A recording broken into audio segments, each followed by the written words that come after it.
উপরের লেখা থেকে বুঝতেই পেরেছেন আজকে যেতে চলেছি বিশ্বের বৃহত্তম উপকূলীয় ম্যানগ্রোভ বন বেঙ্গল টাইগারের আবাসস্থল এবং সেই সুন্দরী নাম অনুসারে যে জায়গার নাম হচ্ছে সুন্দরবন, সেই দিকে রওনা দিয়ে ফেলেছি। সকাল সকাল চা পান করে ব্যস্ততম স্টেশন শিয়ালদা থেকে রওনা দিয়ে ফেলেছি সেই সাউথের দিকে। ট্রাভেল এজেন্টের টাইম অনুযায়ী 7:20 ট্রেন ধরে আমরা পৌঁছে যাই ক্যানিং স্টেশন। টিকিটের প্রাইস মাত্র 10 টাকা ছিল। স্টেশন থেকে নেমে দিকে অন্যরা প্ল্যাকার্ড নিয়ে দাঁড়িয়েছেন এবং আমাদেরকে অটোতে উঠে যেতে বলেন। এটা সেই সুন্দরবন স্পেশাল মাতলা নদী। আমাদের লঞ্চের নাম ছিল রাজমহল এবং খুব সুন্দর ছিল এবং ভীষণ পরিপাটিও ছিল। দোতলার উপর আস্তে আস্তে উঠলাম। উঠেই দেখুন সারিবদ্ধভাবে অনেক চেয়ার রাখা আছে, বসার সুন্দর জায়গা আছে এবং সবুজ কার্পেটও বিছানো আছে। এরপর চলে আসলো ওয়েলকাম ড্রিঙ্ক।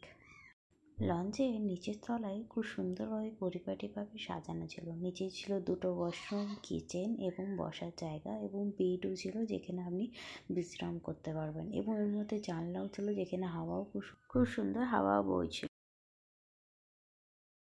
দোতলায় বসে সুন্দর মনোরম পরিবেশ উপভোগ করতে করতে চলে এলো আমুদি মাছের পাকোড়া, আর খেতেও খুব সুস্বাদু ছিল। চলছিল তো ইলিশ উৎসব, সেই উদ্দেশ্যেই গিয়েছিলাম।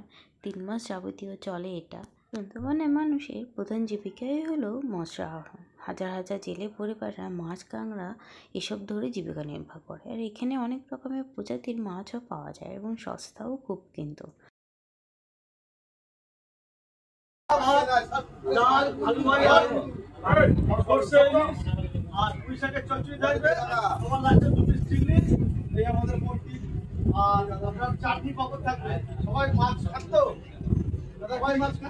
লঞ্চে নেমে আমরা চলে গেছিলাম রবীন্দ্রনাথ ঠাকুরের বেকন বাংলোতে, যেটি গোসাবায় অবস্থিত, দক্ষিণ 24 পরগনা জেলার অন্তর্গত। প্রবেশ মূল্য ছিল 10 টাকা। এই বেকন বাংলোতে উনি 1932 সালে কিছুদিন বসবাস করেছিলেন এবং বিশ্বকবির স্মৃতিবিজড়িত একটি স্থান এটি।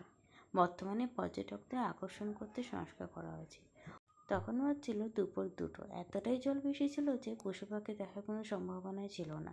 ম্যানগ্রোভ বন প্রায় মাথাটাই শুধু দেখা যাচ্ছিল। দেখুন একটা বড় জাহাজ যাচ্ছে, কত সুন্দর। দেখতে দেখতে চলে এলো আমাদের দুপুরের। আমাদের প্রথম দিনের মেনু ছিল ডাল, বেগুন ভাজা, লেবু, সর্ষে দিয়ে ইলিশ, তারপর পুঁই দিয়ে ইলিশ, ইলিশের ঝোল, চিংড়ি মালাইকারি। দুপুরে ভোজন শেষ করে সুন্দরবনে মনোরম পরিবেশ এবং ভালো একটা ওয়েদার উপভোগ করতে করতে পৌঁছে গেলাম প্রায় আমাদের গন্তব্যস্থানে। দেখুন রিসোর্টের মধ্যে চলে এসেছি। সুন্দর একটা রিসোর্ট যেখানে ফুল গাছপালা দিয়ে ঘেরা। সন্ধ্যা স্ন্যাক্সে দেওয়া হলো চাউমিন। তারপর দেখতে দেখতে শুরু হয়ে গেল ঝুমুর নাচ। 2 দিকেই চলছিল ঝুমুর নাচ। ঝুমুর নাচ হলো পশ্চিমবঙ্গ, ঝাড়খণ্ড, উড়িষ্যা, আসাম এবং বিহারে প্রচলিত একটা লোকনৃত্য বা লোকসঙ্গীত এবং এরা স্পেশাল কিছু সময় বিশ্ব উৎসবে এরা নাচ করে থাকে এবং এই নাচ করার সময় এরা মাদল, ঢোল এবং বাঁশি ব্যবহার করে, এমনকি হারমোনিয়ামও ব্যবহার করে এবং নিজেরাই এরা গায় এবং নিজেরাই নাচে এবং ভীষণ এনজয় করে। একই রকম সুন্দর করে শাড়ি পরে থাকে এবং আমাদের রিসোর্টের নাম ছিল আপনজন। দেখুন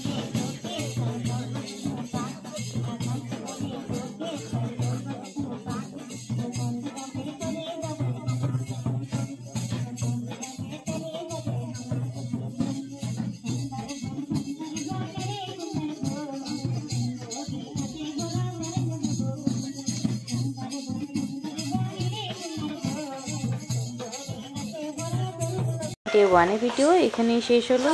পরবর্তী ভিডিও দেখার জন্য সবাই কমেন্ট করে জানিও।